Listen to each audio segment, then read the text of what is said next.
ترک وہاں پہ تھے کام کر رہے تھے. اور ہاں لیکن اب یہ سمجھتا ہے کہ ہم امریکہ کے اور قربت لے لیں جو روس کے ساتھ ہم نے 3-4 سال میں گین کیا ہے, کوئی گیس کا, پیٹرول کا, اور جو میزائل سسٹم لیا ہے بہت بڑا جو کہ امریکہ کے سارے یورپ کے میزائل سسٹم کو ڈیفیوز کر دیتا ہے جو S-400 ہے. تو ترکی بڑا کلیورلی ڈپلومیسی سے کھیلتا ہے, بیوی کبھی ادھر کبھی ادھر کبھی ادھر. لیکن اس معاملے میں اس کی 3-4 ریزنز ہیں. چونکہ ترکی یہ سمجھتا ہے کہ اگر افغانستان کے کچھ حالات ایسے کل بنتے ہیں, کیونکہ ایکسٹرنل پاورز کی بڑی گیم ہے وہاں, گریٹ گیم ہے اس کو کہتا ہوں, ایک اور گریٹ گیم ہے جس میں چائنا بھی ہے, جس میں ایران بھی ہے, جس میں روس بھی ہے, جس میں پاکستان بھی ہے, ہندوستان بھی ہے. تو ترکی اس میں کھل کر پلیئر بن کر آیا پہلی دفعہ. پہلے یہ امریکہ کا اتحادی بن کے, عالمی طاقتوں کا اتحادی بن کے افغان وار میں تھا, لیکن اس دفعہ بالکل کھل کر آیا ہے اور اس کا جواز وہ ایئرپورٹ کا دے رہا ہے. لیکن اس کی اصل وجہ جو ہے, ترک وزیر خارجہ نے بھی کہا کہ ہم بڑے کنسرنڈ ہیں افغانستان کے حوالے سے, اور اس کی وجہ 10 سے 12% وہاں ازبک اور ترکمین لوگ ہیں. یہ کہ اگر آپ غور سے دیکھیں پچھلے 2012-11 کے بعد ترکی نے ریجن میں مختلف ممالک کی جنگوں میں حصہ لیا ہے. مثلا سیریا کی وار میں بڑا اہم کردار تھا اس کا اتحادیوں کے ساتھ, پھر اینڈ پہ روس کے ساتھ ہو گیا. اسی طرح عراق کی جنگ میں آپ دیکھیں, اگر عراق کے اندر کرد ایشو دیکھیں تو اس کو یہ سپورٹ کرتا ہے کرد ریاست کی, تاکہ ترکی کے اندر جو علیحدگی پسندی ہے اس کی شدت نہ آئے. اور عراق کے اندر جو ترکمان ہیں لوگوں کو, چونکہ ہم بنیادی معلومات نہیں پڑھنے کی کوشش کرتے, ان کا بھی سپورٹر ہے, اور کئی دفعہ ان کی سپورٹ کے لیے حملہ کرنے کا کہ یہ جاتا ہے اور حق رکھتا ہے اپنا.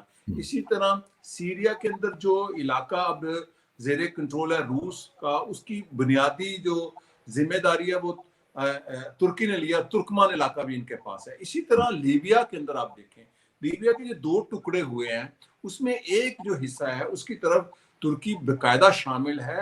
اور تیسری بات آپ کو بتاتا چلوں, ترکی کا مڈل ایسٹ میں سب سے بڑا اتحادی قطر بن کے آیا ہے, جہاں پہ اس نے ترکی کے فوجی اڈے ہیں. تو ترکی یہ سمجھتا ہے 2011-12 کے بعد کہ وہ جیو اسٹریٹجک پالیٹکس میں اپنا جتنا پھیلاؤ کرے گا وہ ریجنل پاور بنے گا. اس لیے کیوں کہ ایران کا ریجنل پاور ہے, جس کا ریجنل پاور نہیں ہے, بڑی ستمزریفی کی بات ہے, وہ عرب دنیا ہے, جو کہ کوئی 30 کروڑ کے قریب دنیا ہے, 22 سے زیادہ ممالک ہیں. ان کے پاس نہ آپ کوئی نیشنلسٹ لیڈرشپ ہے, نہ ان کے پاس سوشلسٹ لیڈرشپ ہے, نہ اسلامسٹ لیڈرشپ ہے کسی حوالے سے. تو جو عربوں کے جو بکھرے کیے ہیں امپیریلسٹ پاور میں, اس میں ایران اور ٹرکی مڈل ایسٹ کی 2 بڑی اسٹریٹجک پاور ابھر کر سامنے. لیکن اب آپ ذرا تھوڑا سا یہ بتا دیں کہ ٹرکی نے جس طریقے سے ایکسپینڈ کیا اپنے آپ کو, وہ اس کی کیا بنیادی وجہ نیشنلسٹ ٹینڈنسیز ہیں یا اسلامسٹ ٹینڈنسیز ہیں؟ اس کی بنیادی وجہ نیشنلسٹ ہیں, اسلامسٹ نہیں ہے. ٹرکی نے جہاں بھی سپورٹ کیا ہے اور جنگوں میں حصہ لیا ہے, الٹیمیٹلی اس کا جواز ترک معاملات بنایا ہے. عراق کے اندر آپ دیکھ لیں, سیریا کے اندر آپ دیکھ لیں, اب افغانستان کے اندر جو, لیکن جب تک تقریر سنتے ہیں اردوان صاحب کی تو اس میں تو ہمیں وہ اسلامسٹ نظر آ رہے ہوتے ہیں. دیکھیں وہ اردوان, وہ ذوالفقار بھی بھٹو بھی اسلام کا نام لیتے تھے, اسلامی کانفرنس کرتے تھے, وہ اسلامسٹ نہیں تھے. وہ ایک دنیا میں پرسپشن بن گئی تھی اردوان صاحب کی کہ وہ اسلامی دنیا کو اکٹھا کرنا چاہتے ہیں.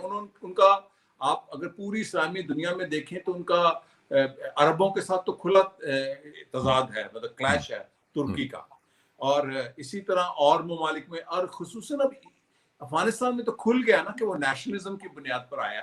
ایون آذربائیجان کی جنگ نے بڑا واضح کر دیا تھا 7-8 مہینے پہلے, جب آرمینیا اور آذربائیجان کی جنگ ہوئی تو جو آذری لوگ ہیں یہ دنیا میں دوسری بڑی ترک ریاست ہے, وہ شیعہ ہیں, اور وہ سارے شیعہ ہیں 98%. اور ان کو سپورٹ ترکی نے کیا, جو دنیا کا جدید ڈرون بنا, ان کا جو جدید اسلحہ بناتے ہیں ترکی, وہ سارا استعمال ہوا, وہاں لڑے. اور ترکی کے اندر کہا جاتا ہے کہ ہم ایک ملک ہیں, 2 قومیں اور ایک ملک ہیں. تو آذربائیجان جو کہ شیعہ ہیں, ایرانی بارڈر پر ہیں, ایران ان کا مخالف ہے, اور اس کی وجہ یہ ہے کہ وہ ترک ہیں, گو وہ شیعہ ہیں. تو مذہبی بنیاد تو کوئی نہیں ہے, قومیت بنیاد ہے. لیکن یہ جو انہوں نے ایک پوری سیریز شروع کی تھی ڈراماز وغیرہ کی, ارطغرل وغیرہ کی جس طرح کی سیریز آئی تھی, وہ انہوں نے کس لیے ایک امیج اپنی بلڈنگ جو شروع کی، تو وہ تو اسلامسٹ امیج بلڈنگ تھی، لیکن دیکھیں ساتھ ساتھ نیشنلسٹ وہ وہ نظر نہیں آ رہا، ہاں اس وہ میں تو چاشنی صرف ضرور اور صرف لگی ہے. اسلامسٹ تھا. ہاں وہ چاشنی ضرور لگی ہے. مجھے پاکستان کے ایک بڑے ٹی وی چینل کے مالک نے کہا کہ مجھے ڈرامہ چاہیے. یہ تغرل ڈرامہ میں نے 2015 میں اپنے نیو ٹی وی کے لیے تجویز کیا تھا کہ بڑا چلے گا، تو اچھا انہوں نے نہیں لیا اس وقت. تو انہوں نے کہا ہمیں ڈرامہ لے دو. تو ترکی میں جو مشہور ڈرامہ ہے وہ فوجی آمریتوں کے خلاف ہے. تغرل ڈرامہ اتنا پاپولر نہیں ہے ترکی ہاں کے ہاں اندر. ہاں ہاں چونکہ ٹھیک. ہم شناخت کا بحران تھا تو ہم نے سمجھ لیا کہ نشرت ثانیہ ہو گئی ہے، ہاں تغرل ڈرامہ آ گیا ہے. خیر وہ ایک علیحدہ موضوع ہے. تو جو ترکی ہے افغانستان کے اندر نہیں، صرف جو سینکیانگ جو ہے چین کا علاقہ جو وہ جو تقریباً جو جو 2 کروڑ واخان کوریڈور جو ملاتا ہے اس کو بدخشاں کو. ہاں جی واخان. جو سینکیانگ کے ترک ہیں، میں آپ کو بتا دوں ترکوں کے کئی مختلف ریسز ہیں، قبائل نہیں میں کہہ رہا، جو بڑی ریسز ہیں. ٹھیک اگر آپ ٹھیک. اس کو بالکل تاریخی اور تہذیبی اور انتھروپولوجی سے پڑھیں تو جو موجودہ ترکی ہے یہ کہتے ہیں ہم اوغر ترک ہیں. اوغر ترک وہ ہوتے ہیں جو سینکیانگ میں ہیں. جی آپ نے دیکھا ہوگا کہ جب بھی بالکل. سینکیانگ میں کوئی ترکوں کے ساتھ چینی ترکوں کے ساتھ کوئی زیادتی ظلم ہوتا ہے تو ترکی صرف بولتا ہے صرف ترکی پوری بولتے دنیا ہیں. میں، اسلامی دنیا میں. صحیح تو بات. ابھی صحیح. بھی وہ بڑا کنسرنڈ ہے اس کا. آپ نے ایک بیان ابھی سنا ہوگا عمران خان صاحب نے دیا تھا کمیونسٹ پارٹی آف چائنا کی 100 سالہ تقریبات جب ہوئی کہ ہم کسی چینی ترکستان کی تحریک کے ساتھ نہیں ہیں. اور سراج الحق صاحب نے بھی جب خطاب کیا 100 سالہ تقریبات میں، جیسے مولانا فضل الرحمان نے، تو انہوں نے کہا ہم چین کے ساتھ کیے گئے 1990 کے معاہدے کے پابند ہیں. وہ معاہدہ کیا ہے؟ وہ معاہدہ یہ ہے کہ جناب قاضی امیر حسین صاحب جو جماعت اسلامی کے امیر تھے وہ چین بلائے گئے تھے قاضی 1990 حسین میں. احمد. ہاں قاضی حسین احمد صاحب. تو قاضی صاحب نے وہاں جا کے یہ معاہدہ کیا تھا کہ ہم کسی چینی ترکستان کی حمایت نہیں کریں گے. لیکن ترکی کرتا ہے، ترکی شروع سے کرتا ہے. ترکی یہ سمجھتا ہے کہ جہاں کوئی ترک ہے وہ ہمارا بھائی یا بہن اور بیٹا ہے. اس کے بعد ترک جو ہے پہلے ترک ہے، اس کے بعد سب کچھ ہے. تو اس لیے یہ صرف معاملہ امریکہ کو خوش کرنے کا نہیں ہے کہ صرف وہ ایک ریزن ضرور ہے، امیجیٹ ریزنز ہے. لیکن اور وہ اس پولیٹیکل ریزن ہو سکتی ہے نا، وہ جیو اسٹریٹجک ریزن ہو سکتی ہے. ہاں لیکن اس میں ایک چیز مجھے ذرا بتائیں کہ ذرا تھوڑا سا ہم اس کو نیرو ڈاؤن کرتے ہیں کہ یہ تو میں نے شروع میں کہا کہ یہ ان کا ماسٹر سٹروک ہے، پولیٹیکل ماسٹر سٹروک ہے. لیکن اب دیکھیں اس میں جو رسکس ہیں وہ دیکھیں، یہ ماسٹر سٹروک ہے but high risk master stroke ہے. ٹھیک ہے نا؟ بالکل تو بالکل صحیح اس کہا. میں مجھے یہ بتائیں کہ یہ اتنا بڑا رسک انہوں نے لیا، اس میں ظاہر ہے رسک یہ ہے کہ فار ایگزامپل طالبان ہے، طالبان کی اگر حکومت آ جاتی ہے تو وہ اس کو کیسے لیں گے؟ وہ تو ان کو انٹرفیئرنس لیں گے. دوسری دیکھیں کہ یہ جو سٹیٹمنٹس دے رہے ہیں اردوان صاحب، وہ یہ کہہ رہے ہیں کہ طالبان جو ہیں وہ آکوپائنگ پاور نہ بنے، طالبان جو ہیں وہ اس طرح کی چیزیں نہ کریں، طالبان کے معاملے میں وہ انٹرفیئر کر رہے ہیں، طالبان اس کو جو ہے وہ اچھا نہیں سمجھیں گے. ٹھیک ہے نا؟ وہ بالکل کہہ رہے ایسے ہیں ہی کہ وہ امریکنز کے ساتھ مطالبات مذاکرات کر سکتے ہیں تو ہمارے ساتھ کیوں نہیں کر سکتے؟ بالکل ایسے ہی ہے. یہ جو چیزیں ہیں ان کا ذرا تھوڑا سا ایکسپلین کریں کہ یہ اتنا ہائی رسک ماسٹر سٹروک انہوں نے کیوں کھیلا؟ ہاں میں آپ کو بتاؤں کہ طالبان اگر لوگوں کو آپ نے بھی دیکھا پڑا کہ 28 جولائی کو 3-4 دن پہلے طالبان کا جو بانی ہے عبد الغنی برادر، وہ چین کے وزیر خارجہ کو ایک بہت بڑے وفد کے ساتھ ملے ہیں. اور بالکل یہی بات ہوئی ہے کہ ہم کسی ملیٹنٹ کو، کسی ٹیررسٹ کو، القاعدہ کو، داعش کو سپورٹ نہیں کریں گے اور ترکستان، چینی ترکستان میں مداخلت نہیں کریں گے. یہ کنڈیشن ہے چینیوں کی طالبان کے ساتھ. اور جو چینی ہے وہ افغانستان میں اپنے نئی شاہراہ بنانا چاہتے ہیں، وہ طالبان کے بغیر نہیں بن سکتی. اب یہ جو ترکی رسک لے رہا ہے، یہ میرا خیال ایک بہت بڑا رسک لے رہا ہے. شاید میرے خیال میں بی آئی ایم رانگ، ترکی نے ایزی لے لیا سیریا کی طرح. افغانستان سیریا کی طرح نہیں ہے. اس کی کئی وجہ انٹرنل پالیٹکس بھی ہے. ترکی کی اپوزیشن سپورٹ کسی جنگ کو نہیں کر رہی، نہ لیبیا کی جنگ کو، نہ عراق کی جنگ کو، نہ شام کی جنگ کو، اور نہ ہی افغانستان کی جنگ کو. یہاں پر ابھی جو آسٹریا کے شاید وزیر اعظم نے یہ کہا ہے کہ سب سے زیادہ مہاجر ترکی آنے چاہیے. پاکستان کے تو حالات نہیں ہے کہ افغانی مہاجر لے لیں، اور ایران کے بھی نہیں ہے کیونکہ ترکی مخالفت کر رہا ہے، حمایت کر رہا ہے، اس کی مداخلت کر رہا ہے افغانستان میں. تو مہاجر بھی ترکی آئے. تو جو ترک اپوزیشن لیڈر ان کا نہیں، ہم نہیں لیں گے، ہمارے سے $6 بلین لے لیں، اپنے یورپ میں لے جائیں، اور یہاں مہاجر آ رہے ہیں. ترکی ہائی رسک پہ ہے اس وقت. یہ جو اسٹریٹجک پالیٹکس میں ایک پلیئر بن کے، یعنی کہ ترکی اب مڈل ایسٹ سے نکل کے سینٹرل ایشیا اور south Asia, Afghanistan south Asia میں ہے، وہ جنکشن پہ ہے پاکستان کی طرح. ترکی اب جیو اسٹریٹجک پالیٹکس میں پلیئر بننا چاہتا ہے ایک ورلڈ پاور کے طور پر، لیکن ورلڈ پاور اکانومی کے بغیر تو نہیں بنتا۔ میں وہی بلکہ میں کہنے لگا تھا کہ لیرا کا آپ نے ابھی تھوڑی دیر پہلے ذکر کیا کہ لیرا کی یہ حالت ہے کہ لیرو لیر ہوا ہوا ہے اگر، تو مجھے صرف یہ بتائیں کہ کیا ترکی جو ہے، ٹھیک ہے نیشنلزم کے اوپر آپ یہ بیس کے اوپر یہ ساری چیزیں کر رہے ہیں، تو کیا آپ کو یہ نہیں معلوم کہ وہاں پہ پاکستان بھی ہے، وہاں پہ پاکستان کے انٹرسٹ بھی ہیں، اور اگر وہ کلیش کرتے ہیں تو پاکستان کے ساتھ آپ کے تعلقات کیا بنیں گے؟ اور دوسری طرف آپ یہ کلیم کرتے ہیں کہ آپ مسلم امہ کے ایک لیڈر کے طور پر صاحب نے ابھرنا چاہتے ہیں، تو پھر اگر آپ نیشنلسٹ لیول کے اوپر اپنے ڈیسیژنز کریں گے تو پھر امہ کہاں پہ چلے گی؟ یہ امہ تو نیشنلزم کے بعد نہیں رہتی نا، وہی نا، آپ اپنی تقریروں سے اور نماز پڑھنے سے اور ہاں تسبیح پھیرنے سے تو امہ کا مقدمہ نہیں لڑا جاتا۔ امہ بالکل کا مقدمہ تو عملی سیاست میں آپ نے کیا کیا تب بالکل لڑا جاتا ہے۔ تو پاکستان تو کسی طرح بھی چین کو ناراض نہیں کرے گا، یہ میں نہیں کرے گا، کھل کے بتاؤں۔ اور اس میں ایک واضح وجہ یہ بھی ہے کہ دیکھیں چائنا کی سٹیکس بہت زیادہ ہیں افغانستان کے اندر، ان کا بالکل پورے کا پورا جو بی آر آئی ہے وہ بیس کرتا ہے یہ سی پیک اور اس کے ساتھ جو کنیکٹیوٹی ہے افغانستان کے تھرو سینٹرل ایشیا کی طرف، تو اگر وہ خراب ہوتا ہے تو وہاں تو معاملات خراب ہو سکتے ہیں، اور وہاں پہ اگر ٹرکی کی وجہ سے معاملات خراب ہوتے ہیں تو ترکی کے ساتھ پاکستان کے تعلقات بھی خراب ہو سکتے ہیں۔ تو کیا دیکھیں، میرا سوال یہ ہے کہ کیا اس صورتحال میں عمران خان اور طیب اردوان ایک دوسرے کے آمنے سامنے آ سکتے ہیں؟ بالکل آ سکتے ہیں، اور میں آپ کو خبر دے دوں، جی خبر دینے لگا اچھا آپ کے چینل کو۔ اگلے مہینے وزیر اعظم پاکستان ترکی آ رہے ہیں، اچھا اور میری اطلاعات کے مطابق ایجنڈے میں یہی بات ہوگی۔ پاکستان نے بہت قیمت ادا کیا ہے، پوری 4 دہائیاں لگائی ہیں، غلط کیا ایبسلیوٹ صحیح کیا، ابھی بھی ہم قیمت دے رہے ہیں۔ افغانستان کے اندر سوویت یونین کے آنے کے بعد سے لے کے آج تک پاکستان نے دیا ہی دیا ہے، افغان وار کے حوالے سے لیا کچھ نہیں ابھی تک، صحیح بات، کوئی بینیفیشری ویسا نہیں بنا، رولنگ کلاس بنی ہوں ہاں گی۔ ہاں تو وزیر اعظم پاکستان آ رہے ہیں اگلے مہینے 30-40 دن کے بعد، ان کا اسکیجول ہو رہا ہے ٹور۔ ٹھیک میں یہاں پر آپ کو ایک بات اور بتا دوں، ذرا آپ کے سننے والوں کے نالج میں آ جائے۔ دیکھیے جو ترک ہسٹری ہے اس کو جاننا بہت ضروری ہے، 100 سال کی، زیادہ نہیں۔ ٹھیک ٹھیک جو آٹومن امپائر تھی شاید نہ ٹوٹتی اگر پہلی جنگ عظیم میں حصہ نہ لیتی۔ پہلی جنگ عظیم میں انہوں نے اوور ایسٹیمیٹ کر لیا تھا، جب برطانیہ، فرانس، جرمنی، روس ایک بڑی طاقت بن کے نئی وار مشینری ٹیکنالوجی کے ہاں ساتھ جنگ میں آئی۔ اس وقت پہلی جنگ عظیم میں ترکی نے جب حصہ لیا تو ترکی ٹوٹ گیا، آٹومن امپائر ساری بکھر گئی، 15 لاکھ لوگ ہلاک ہوئے ترکوں کے۔ روٹی کھانے کو نہیں تھی ترک سپاہیوں کی، جنہوں نے تاریخ پڑھی ہے، یہ کل ہاں کی بات ہے، ابھی ہاں 1914-15 کی۔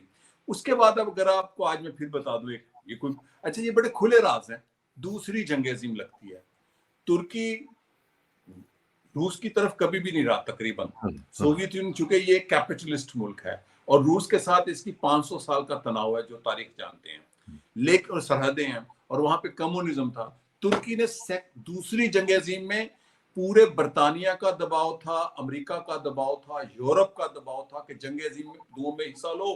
ترکی نے حصہ نہیں تھا لیا۔ ہاں نہیں لیا، ترکی میں عصمت انونو جو بانی تھے ترک کے ساتھ، وہ اس وقت صدر تھے۔ ترک بچہ یہاں 100% لٹریسی ریٹ ہے، پاکستانیوں نے تو اب ارطغرل سنا ہے نا، ہاں ہاں یہاں تو ارطغرل 700 سال سے لوگ جانتے ہیں ارطغرل کون ہے، ہاں پاکستانیوں کو تو ڈرامے کے بعد پتا چلا، ابھی تو کسی نے صحیح کتاب بھی نہیں پڑھی ارطغرل پہ۔ تو دوسری جنگ، میں اس لیے بات کروں کہ ہم تاریخ کو ڈراموں سے لے لیتے ہیں، یا کسی کی تقریر سے لے لیتے ہیں، یا اس نے تسبیح پکڑی ہے تو اسلامی امہ کا لیڈر بن گیا۔ میں جو کہہ رہا ہوں کہ دوسری جنگ عظیم میں اگر ترکی حصہ لے لیتا، میں آپ کو یہ فتویٰ نہیں دے رہا، فیصلہ کن رائے نہیں دے رہا، مطالعے کی بنیاد پہ کہتا ہوں کہ ترکی نے شاید ٹوٹ جانا تھا، بقایا جو بچا ہوا ٹرکی ہے۔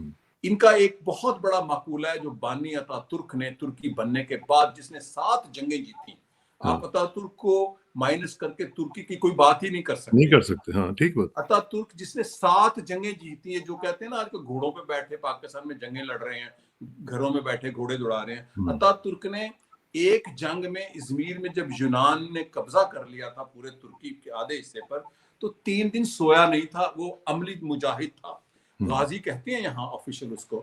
اس نے کہا تھا جنگیں عارضی فتح ہوتی ہیں، اگر آپ اس کو پڑھیں، اور اس نے کہا تھا ہمیں اب کوئی جنگ نہیں لڑنی، ہم نے اپنے گھر کو بنانا ہے۔ ترکی کے ہر گاؤں میں، ہر قصبے میں، ہر شہر میں تو لازمی ایک سینگ ہے جو اتا ترک کی ہے، وہ کیا ہے؟ گھر میں امن، دنیا میں امن۔ یعنی کہ ہم جنگوں میں حصہ نہیں لیں گے، ہم سائنس میں، ٹیکنالوجی میں، علم میں، سماج میں ترکی کی ترقی کیا ہے؟ جنگوں میں حصہ لیے بغیر تک ترقی ہے. ترکی کی یہ جتنی ترقی ہے، ٹیکنالوجی کی ہے، سائنس کی ہے، معیشت کی ہے، تعلیم کی ہے، یہ وہی فلسفہ ہے جو اتا ترک نے 1923 کے بعد کہا کہ ہم نے پہلی جنگ عظیم میں شکست کھائی، دوسری جنگ ہم نے آزادی سے لڑی. اگر ترکی 1923 میں جنگ لڑ کے آزادی نہ لیتا یونان سے، فرانس سے، برطانیہ سے، تو ترکی کا حشر اسپین جیسے ہونا تھا. اب آ جاتا ہوں دوسری جنگ عظیم. تو وہ جو سبق تھا دوسری جنگ عظیم میں استعمال کیا. اس کے بعد میں آپ کو اور ذرا مثال دے دوں.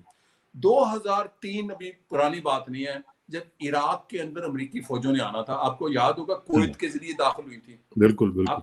اور پہلا ان کی ڈیمانڈ پتہ کس سے تھی؟ ترکی سے تھی. 30 بلین ڈالر کی آفر تھی. 30 billion dollar, 6 billion dollar cash اور 24 بلین کے سافٹ لون اور بینیفٹس. ترکی نے انکار کر دیا تھا. اسی پارٹی کی حکومت تھی. یہ ابھی پارٹی تقریباً 7-8 ماہ ہوئے تھے پاور میں آئی تھی، لیکن جو پاور سٹرکچر اور پالیٹکس پہلے والی چل رہی تھی کہ جنگوں میں حصہ نہیں لینا. 30 ارب ڈالر مذاق نہیں ہوتا. 30 ارب ڈالر. امریکہ کو ناراض کیا، نیٹو کا ممبر ہوا، پارلیمنٹ نے فیصلہ دیا، رولنگ پارٹی یہی ایک پارٹی نے کہ ہم امریکہ کو اجازت نہیں دیں گے. لیکن آپ دیکھیں نا، آپ دیکھیں اب جو صورتحال ہے، اب ہمیں وہ سچویشن نظر نہیں آ رہی ہے. آپ نے کہا کہ فرسٹ جو ورلڈ وار تھی اس میں ٹرکی نے اوور ایسٹیمیٹ اپنے آپ کو کیا. کیا آپ سمجھتے ہیں کہ اس وقت بھی ٹرکی اپنے آپ کو اوور ایسٹیمیٹ کر رہا ہے؟ میرا خیال رسک لے رہا ہے، اوور ایسٹیمیٹ کر رہا ہے.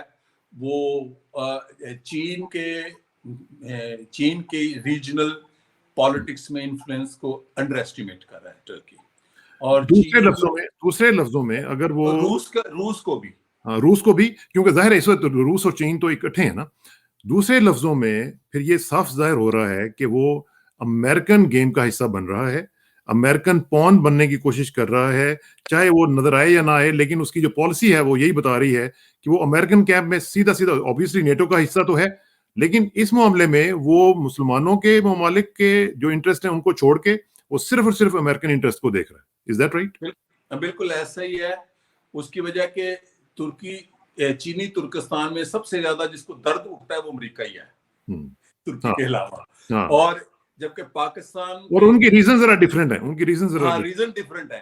لیکن جو پاکستان کے اسلام پسند سیاسی رہنما ہے، مولانا فضل الرحمان ہے، جماعت اسلامی ہے، دوسرے لوگ ہیں، وہ اس معاملے کو سفارتی معاملے کے ذریعے طے کرنا چاہتے ہیں چینی ترکستان کے، نہ کہ جنگ اور دہشت گردی کے ذریعے. تو ترکی رسک لے رہا ہے. میں بس یہ آپ کو عرض کر دوں، بہت بڑا رسک لینے جا رہا ہے افغانستان کے اندر. اور طالبان نے تو کہہ دیا کہ ہم پھر جواب دیں گے، ہماری جنگ ہوگی ترکی کے ساتھ. پاکستان کو کہاں پہ دیکھتے ہیں اس پوری صورتحال میں؟ پاکستان کی میں سمجھتا ہوں یہ ایسی سچویشن میں فلوئڈ سچویشن ہے. پاکستان اگر انٹیلیجنٹلی کھیلے تو بہت اچھا کام بیلنس کر کے اپنی جیو اسٹریٹجک پالیٹکس کو سچویشن کو استعمال کر کے چین کے ساتھ بھی تعلقات برقرار رکھ سکتا ہے، امریکیوں کے ساتھ بھی تعلقات کے نہیں، اس سے زیادہ نہیں. تو پاکستان بینیفٹ اٹھا سکتا ہے. میرا نہیں خیال پاکستان کھل کر خاموشی سے یا بیک ڈور سے ترکی کا سپورٹر ہوگا افغانستان کے حوالے سے. مخالفت بھی نہیں کرے گا. مخالفت کرے گا، بالکل کرے گا، یعنی کہ کوشش کرے گا اوائڈ کرنے کی، لیکن عملی طور پر مخالفت کرے گا. کیونکہ پاکستان کے ذریعے تو طالبان کا رابطہ ہے چین میں. اگر آپ اس کو جا کے غور سے پڑھیں، جتنے بھی طالبان کے مذاکرات ہوئے چین کے اندر، پہلے بھی 3-4 دفعہ گئے ہیں، ابھی بھی تو پاکستان فیسیلیٹیٹر ہے. جیسے ہینری کسنجر کا دورہ بھی آپ کو یاد ہوگا 70 میں پاکستان نے ارینج کیا تھا. تو پاکستان کیسے افغانستان کے اندر اس ایجنڈے پہ کام کرے گا جو چین کے ایجنڈے کے مخالف. تو اب اس صورتحال میں جو آپ سجیسٹ کر رہے ہیں وہ یہ ہے کہ اگر ٹرکی اپنے نیشنل انٹرسٹ میں یا اپنے ہسٹوریکل لنکیجز میں، جس طرح رشید دوستم وغیرہ کے ساتھ ان کا تعلق ہے، رشید دوستم کو انہوں نے وہاں پہ رکھا بھی اپنے پاس، تو پاکستان کو بھی یہ چاہیے کہ وہ اپنا نیشنل انٹرسٹ دیکھے. وہ یہ نہ دیکھے کہ جی ٹرکی کا انٹرسٹ کیا ہے اور کیا نہیں ہے، یا مسلم امہ یا فار دیٹ میٹر کسی اور کا انٹرسٹ کیا ہے. وہ اپنا انٹرسٹ دیکھے، اسٹریٹجک انٹرسٹ دیکھے کہ اس میں ہمیں کیا فائدہ اور کیا نقصان ہے. ایگزیکٹلی. دیکھیں مسلم امہ کیا ہے، مسلم امہ سوا مسلمان ہیں، یہاں 1 ارب کتنے ہیں ایگزیکٹلی، تو اس میں 22 کروڑ تو امہ پاکستان میں رہتی ہے. تو اگر پاکستان 22 کروڑ امہ کے لوگوں کا مفاد کو دیکھ لے گا تو امہ کا فائدہ ہے، نقصان نہیں ہے. ہم اس امہ کے مسئلے کو بنا کے تیونس کو بھی شامل کر لیں، جس کے ساتھ ہمارا کوئی معاملہ لین دین نہیں ہے، تو اما کے اندر 22 کروڑ اما تو پاکستان میں رہتی ہے. دنیا کی اما کا دوسرا بڑا یا تیسرا بڑا حصہ بنگلہ دیش انڈونیشیا کے بعد پاکستان کو ہر صورت. یہ میں نے نیشنلزم عربوں اور ایرانیوں اور ترکوں سے سیکھا ہے. پاکستان کو ہر صورت ڈپلومیسی میں افغانستان کے ایشو پر پاکستان کے سوشو اکنامک پولیٹیکل اسٹریٹجک اور پاکستان کی ریاست اور عوام کے مفادات کو مد نظر رکھ کر اپنی نئی خارجہ پالیسی کا موڑ لینا ہوگا اور خارجہ پالیسی کو زیادہ سے زیادہ فارن آفس پر ڈیپینڈ کرنا ہوگا. بالکل ٹھیک ہے, اللہ کرے کہ ایسا ہو سکے. اور فاروق سید گندی صاحب آپ کا بہت بہت شکریہ. میرا خیال ہے کہ ہمیں اس کے اوپر ایک سیریز آف شوز جو ہے وہ کرنی چاہیے, اور ٹرکی کی جو انٹرنل ڈائنامکس ہیں وہ جس طرح آپ ماشاءاللہ سمجھتے ہیں ان کو ہم باقی لوگوں تک بھی سمجھا سکیں, ان کو بتا سکیں کہ ٹرکی کو ہمیں ریڈ کیسے کرنا چاہیے. یہ بہت امپورٹنٹ ہے کہ ہمیں پتہ چلے کہ ٹرکی کی انٹرنل تھنکنگ کیا ہے, وہ سوچتے کیسے ہیں, ان کا دماغ جو ہے اس میں کیا کیا چیزیں اس وقت چل رہی ہیں انٹرنیشنل پولیٹکس کے حوالے سے, ہماری اسٹریٹجک لوکیشنز کے حوالے سے. یہ سب چیزیں ہم آپ کے ساتھ انشاءاللہ ڈسکس کرتے رہیں گے. آپ کا بہت بہت شکریہ. شکریہ, بہت مہربانی. بس میں آخری بات کر دوں, ساری بات کو سیکنڈ ہو جائے گی, کیونکہ اگلے 2 سال کے بعد الیکشن ہونے والے ہیں. ممکن ہے ترکی اپنا جو رول بدل دے, چونکہ جو اپوزیشن ہے وہ اس مداخلت کے ساتھ ایگریڈ نہیں ہے, جو کہ حکمران پارٹی جتنی ہی طاقت رکھتی ہے ووٹ اور پارلیمنٹ میں. بس یہ میری آخری بات. اچھا, تھوڑا سا مجھے بلکہ مختصر یہ بھی بتا دیں کہ جو آگ لگی ہوئی تھی اس کے اوپر اب لیٹسٹ کیا صورتحال دیکھ رہے ہیں آپ؟ وہ ٹیررزم ہے ٹرکی کے اندر, دہشت گردی. یہ پی کے انوالوڈ ہے اس میں, پی کے انوالوڈ ہے یا ہاں کہتے ہیں وہی انوالو ہے. دہشت گردی ہے. دہشت گردی کے جتنے واقعات ہیں اس میں پی کے ہے وہ علیحدگی پسند ہے اور وہ ٹیررسٹ ہیں ٹرکی کے, اور انہوں نے تقریباً 60 سے زیادہ مقامات پر آگ لگائی ہے. اور ٹرکی نے وہاں پہ ایریل سٹرائکس بھی کی ہیں ان کے ٹھکانوں. ہاں جی, ایریل سٹرائکس بھی کی ہیں. وہ بہت زیادہ دہشت گردی کی نئی لہر آئی ہے جو ترکی کے اندر پچھلے 30 سالوں. اس پہ بھی ہم بات کریں گے انشاءاللہ. آپ کا بہت شکریہ. آخر میں دعا کہ میری عزت کے لیے کافی ہے کہ میں تیرا ہی بندہ ہوں, میرے فخر کے لیے کافی ہے کہ تو ہی میرا پروردگار ہے. تو بالکل اسی طرح جس طرح میں چاہتا ہوں مجھے بھی اسی طرح بنا دے جس طرح تو چاہتا ہے. سپردم بتومائے خیش را تو دانی حساب کم و بیش. جس راکسانہ کو فاروق سہیل گوئندی صاحب کے ساتھ اجازت دیجیے. جلدی ملاقات ہوگی انشاءاللہ. اللہ حافظ.